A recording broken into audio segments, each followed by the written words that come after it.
Everyone, स्वागत है आपका अपने YouTube चैनल सिलेक्शन फीवर में।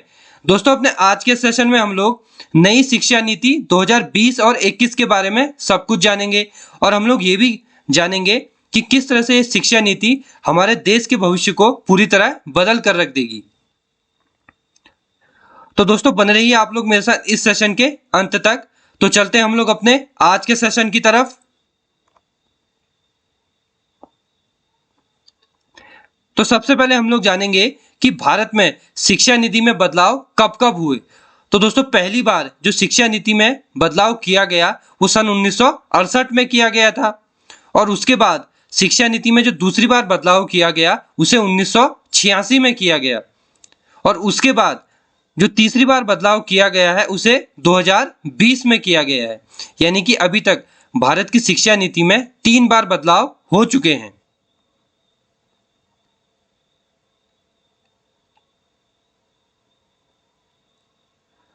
दोस्तों, इस बार की जो शिक्षा नीति है उसको इसरो के वैज्ञानिक श्री कस्तूरी रंजन की अध्यक्षता में बनाया गया है।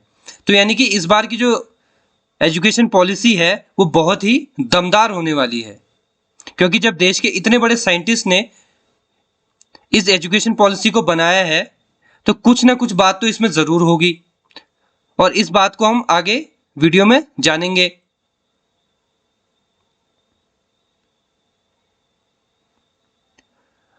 तो दोस्तों, सबसे पहले हम लोग समझते हैं कि ये 5+3+3+4 का मतलब क्या है।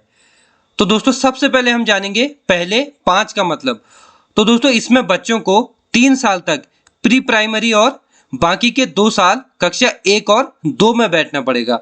यानी कि दोस्तों, इसमें बच्चों को पहले के जो 3 साल होंगे उसमें सिर्फ स्कूल आना होगा। यहाँ पर उनकी कोई पढ़ाई नहीं होगी और यहाँ पर उनका कोई एग्जाम नहीं होगा।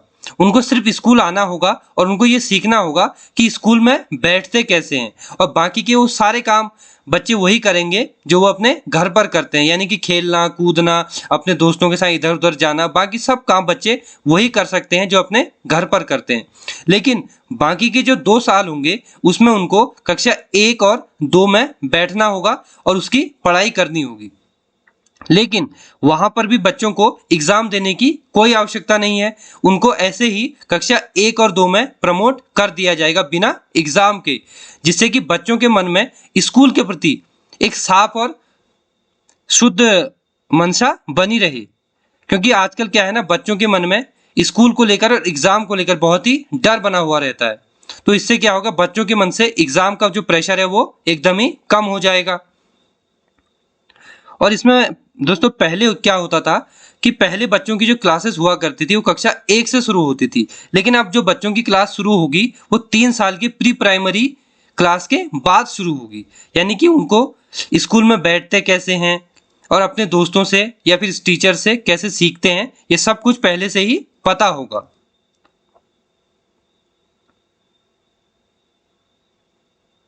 अब हम लोग जानेंगे कि उसमें अगले 3 का मतलब क्या है। दोस्तों, इसका मतलब यह है कि इसमें बच्चों को कक्षा 3 से लेकर 5 तक की शिक्षा दी जाएगी। यानी कि 1 और 2 तो वो पहले 5 साल में ही पास कर चुके होंगे। उसके बाद जो अगला 3 आएगा उसमें बच्चों को कक्षा 3 से लेकर 5 तक की शिक्षा दी जाएगी। और दोस्तों, इस स्टेज तक बच्चों को उनकी लोकल भाषा में ही पढ़ाया जाएगा। दोस्तों, लोकल भाषा में इसलिए पढ़ाया जाएगा ताकि उनका पढ़ाई के प्रति एक लगाव बना रहे।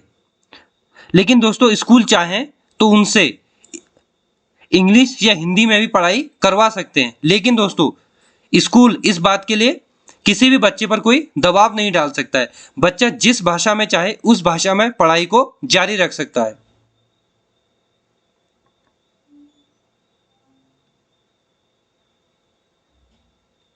दोस्तों, अब हम लोग जानेंगे कि उसमें अगले +3 का मतलब क्या है।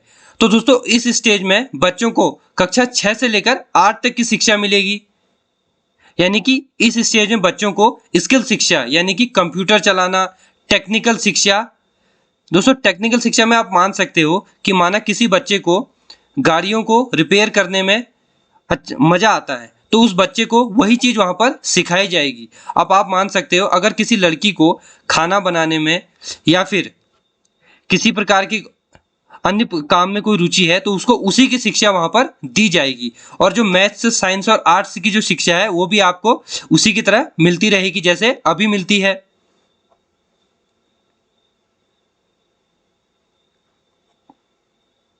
दोस्तों अब हम लोग बात करेंगे कि उसमें जो अगला चरण आया वो +4 का मतलब क्या है।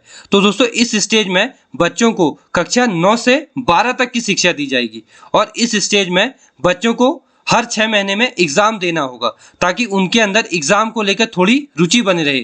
क्योंकि दोस्तों अभी क्या होता है, बच्चों को साल में एक बार एग्जाम देना पड़ता है जिससे कि वो अगली क्लास में चले जाते हैं। लेकिन अब क्या होगा, नई शिक्षा नीति के अनुसार बच्चों को हर 6 महीने में एग्जाम देना होगा जिससे कि उनके अंदर एग्जाम के प्रति एक जो डर बना रहता है वो कम हो जाएगा और उनकी पढ़ाई के प्रति भी थोड़ी रुचि बनी रहेगी। और दोस्तों अब यहीं पर आपको यानी कि बच्चों को उनके मनपसंद के विषय चुनने का अधिकार मिलेगा। क्योंकि जो पुरानी शिक्षा नीति है उसके अनुसार आप कक्षा 11 के बाद ही अपने मनपसंदीदा विषय ले सकते हैं। लेकिन अब क्या होगा कि बच्चे कक्षा 9 से ही अपने मनपसंद के विषय ले सकते हैं। यानी कि अगर किसी साइंस पढ़ने वाले बच्चे को अगर पॉलिटी या फिर ज्योग्राफी में इंटरेस्ट है तो वो अपने साइंस के साथ साथ पॉलिटी और ज्योग्राफी को भी ले सकता है। और उसी तरह अगर किसी आर्ट पढ़ने वाले बच्चे को मैथ्स या फिर केमिस्ट्री में इंटरेस्ट है तो वो उन विषयों को भी अपने आर्ट के साथ ले सकता है। यानी कि बच्चों को अब अपने विषय चुनने पर पूरी छूट मिल गई है।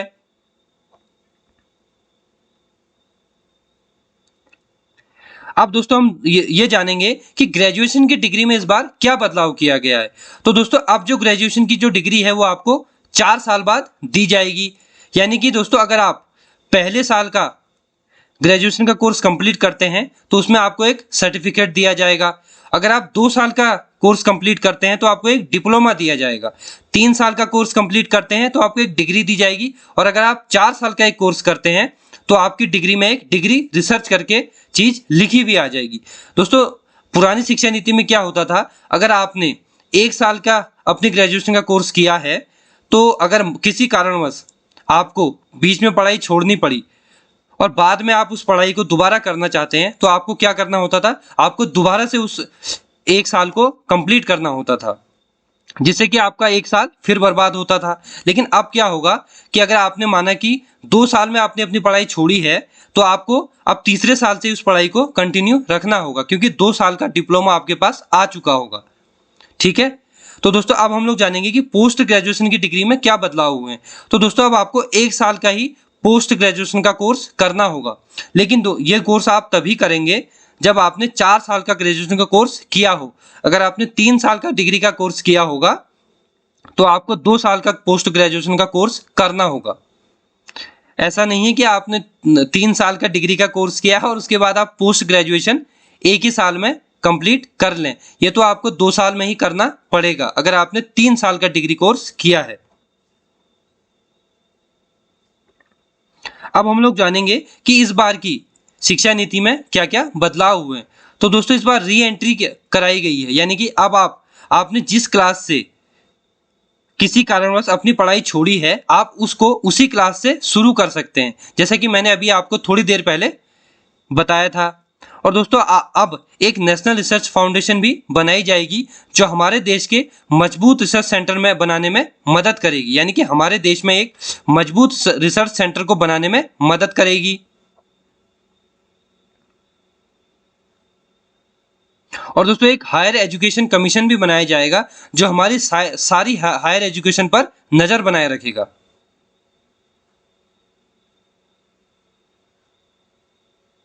दोस्तों अब हम लोग जानेंगे कि नई शिक्षा नीति के कुछ पॉजिटिव तथ्य क्या हैं। तो दोस्तों इसमें इस बार देश के जीडीपी का 6% हिस्सा खर्च करने का लक्ष्य रखा गया है। और दोस्तों अब सारे स्कूलों की फीस को सरकार द्वारा ही निर्धारित किया जाएगा। यानी कि दोस्तों पहले के उसमें शिक्षा नीति में क्या होता था कि प्राइवेट स्कूल की जो भी फीस हुआ करती थी उसको प्राइवेट स्कूल वाले खुद ही निर्धारित किया करते थे, लेकिन अब ऐसा नहीं होगा। अब सरकार एक प्राइस टैग पहले से ही फिक्स कर देगी और उसके अंदर ही सारे प्राइवेट हो या सरकारी हो उन स्कूलों को अपनी फीस निर्धारित करनी होगी। अब प्राइवेट स्कूल अपनी मनमानी फीस वसूल नहीं कर सकते हैं। तो इससे क्या होगा, बच्चों पर और बच्चों के पेरेंट्स पर फीस का जो भार होता है वो कम हो जाएगा। दोस्तों इसमें अगला जो पॉजिटिव चीज है वो ये है कि अब बच्चों को तकनीकी ज्ञान भी स्कूल से निकलने के साथ ही प्राप्त हो जाएगा। यानी कि अब बच्चों को किसी भी प्रकार की नौकरी वगैरह के लिए इधर उधर भटकने की कोई आवश्यकता नहीं रहेगी। उनको स्कूल से ही इतनी सारी स्किल्स के बारे में नॉलेज होगी कि वो अपने स्किल के दम पर ही सारी जॉब्स अपने पास प्राप्त कर लेंगे। तो दोस्तों चौथा चीज ये किया गया है कि अब आपके रिजल्ट के साथ आपको एक सेल्फ इंप्रूवमेंट पर भी ध्यान दिया जाएगा। यानी कि आपको आपका स्कूल से रिजल्ट तो मिलेगा ही, साथ में आपको ये भी बताया जाएगा कि आप में कितना सेल्फ इंप्रूवमेंट हुआ है। यानी कि सेल्फ इंप्रूवमेंट में आप ये चीजें मान सकते हैं कि आपके अंदर सेल्फ कॉन्फिडेंस कितना है, आप दूसरों का कितना सम्मान करते हैं, आप किस तरह से दूसरों से बात करते हैं, इन सभी चीजों को भी आपको इसमें बताया जाएगा। और दोस्तों पांचवी चीज ये है कि अब विदेशों की टॉप 50 यूनिवर्सिटी भी भारत में अपनी ब्रांच खोल सकती है। दोस्तों इससे क्या होगा कि हमारे देश की जो यूनिवर्सिटीज हैं उनको भी इन जो विदेशों की 50 टॉप यूनिवर्सिटी हैं उनसे कंपटीशन करने का एक मौका मिलेगा, जिससे कि हमारे देश की यूनिवर्सिटीज को अपने आप को बेस्ट बनाने का एक मौका मिलेगा। और दोस्तों यहाँ पर टीचरों के लिए भी 4 साल के ट्रेनिंग कोर्स को अनिवार्य कर दिया गया है। दोस्तों टीचरों के लिए इस कोर्स को अनिवार्य इसलिए कर दिया गया है क्योंकि आप लोग जानते हैं कि कई स्कूलों में ऐसे टीचर होते हैं जो बच्चों को पढ़ाने तो आते हैं लेकिन उनका पढ़ाया हुआ किसी भी बच्चे को कुछ भी समझ में नहीं आता है। यानी कि टीचर कुछ और ही पढ़ा रहा होता है और बच्चा कुछ और ही समझ रहा होता है। तो अब क्या होगा कि टीचर का भी एक ट्रेनिंग प्रोग्राम चलाया जाएगा जिसमें बच्चों से ये पूछा जाएगा कि आपको बताइए कि टीचर में क्या कमियां हैं, और अगर कुछ कमियां हैं तो उस टीचर को उस कमियों को सुधारना होगा। दोस्तों अब हम लोग जानेंगे कि नई शिक्षा नीति के क्या नुकसान है।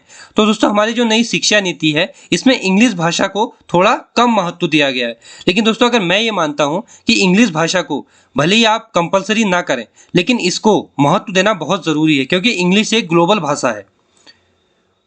अगर हमारे स्कूल के बच्चों को बचपन से ही इंग्लिश बोलना आने लगा तो जब वो स्कूल से बाहर निकलेंगे तो वो विदेशों में भी अपने लिए रोजगार ढूंढ सकते हैं। दोस्तों दूसरा हम इसका नुकसान देखें तो इसमें क्या है, स्कूल सिलेबस को सेंटर द्वारा कंट्रोल कर दिया गया है। यानी कि अब जो भी सिलेबस सेंटर इसमें डालेगा उसको राज्य को मानना ही पड़ेगा। अब राज्य इसमें कोई भी छेड़छाड़ नहीं कर सकते हैं। तो यानी कि एक प्रकार से राज्य की शक्ति को छीनना आप इसको कह सकते हैं। तो दोस्तों एक छोटी सी वीडियो के जरिए मैंने आपको एजुकेशन पॉलिसी 2020 और 21 के बारे में सब कुछ समझाया और आशा करता हूं आप लोगों को थोड़ा बहुत समझ भी आया होगा। तो दोस्तों अगर आपको सेशन अच्छा लगा तो चैनल को शेयर, सब्सक्राइब और लाइक करना बिल्कुल ना भूलें। तो दोस्तों मिलता हूं आपसे कल ऐसे ही एक नॉलेजेबल और इंटरेस्टिंग वीडियो के साथ। तब तक के लिए आप सभी को जय हिंद।